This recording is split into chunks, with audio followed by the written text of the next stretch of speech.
বজ্রপাত মানুষের পরিচিত সবচেয়ে ভয়ঙ্কর প্রাকৃতিক ঘটনাগুলোর একটি। আর এই বজ্রপাত নিয়ে রয়েছে অনেক অজানা তথ্য। সূর্য পৃষ্ঠের তাপমাত্রার প্রায় সমান মাত্রায় স্ফুলিঙ্গ আর ভয়াবহ গর্জন বহুকাল ধরে মানুষের পিলে চমকানোর কাজটি বেশ দায়িত্বের সাথে পালন করে আসছে। বজ্রপাতের এই ভয়ঙ্কর সৌন্দর্যের সাথে আমাদের মনে আরেকটি রহস্যের জন্ম দেয়। বজ্রপাতের কারণ কি?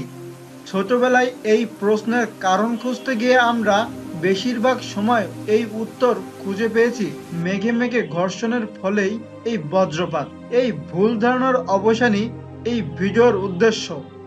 চলুন তাহলে জেনে নেওয়া যাক বজ্রপাত নিয়ে যেসব অজানা তথ্য। পানিচক্রের নিয়মে জলাধারের পানি বাষ্পীভূত হয়ে মেঘ আকারে আকাশে আশ্রয় নেয়। এই মেঘই হলো বজ্রপাতের ব্যাটারি।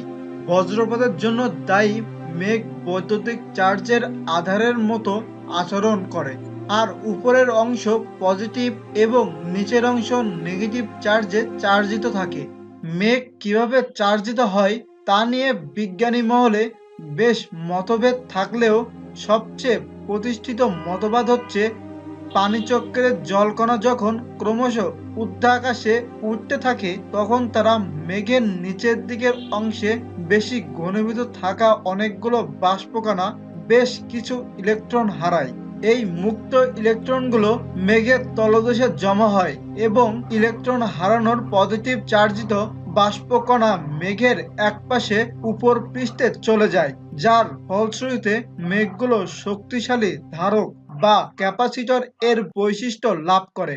মেঘে দুই স্তরে চার্জ তারতম্যের কারণে যেখানে শক্তিশালী বিদ্যুৎ ক্ষেত্র তৈরি হয়, ওই বিদ্যুৎ ক্ষেত্রের শক্তি মেঘে সঞ্চিত চার্জের পরিমাণের উপর নির্ভর করে।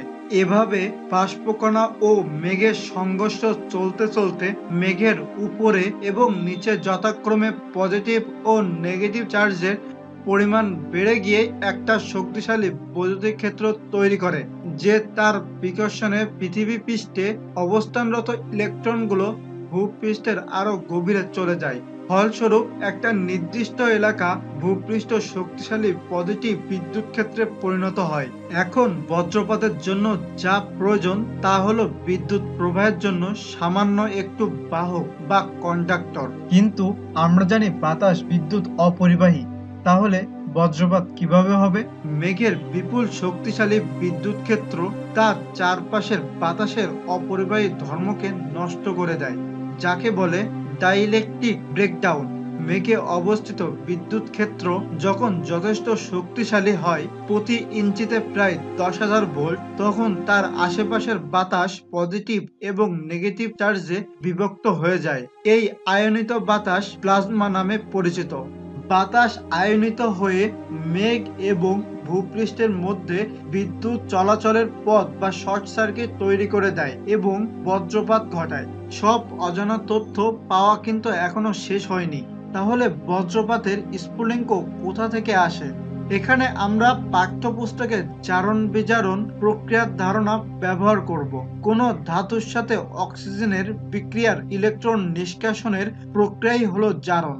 আয়নিত বাতাস বা প্লাজমা পরিবাহী হওয়ার কারণে এতে ধাতব বৈশিষ্ট্য প্রবলভাবে বিদ্যমান, তাই বাতাসের অক্সিজেনের সাথে প্লাজমার বিক্রিয়ার বজ্রপাত স্ফুলিঙ্গ সৃষ্টি হয়। এটাকেই চাইলে আপনি প্রাকৃতিক ওয়েল্ডিং বা বজ্রপাত বলতে পারেন।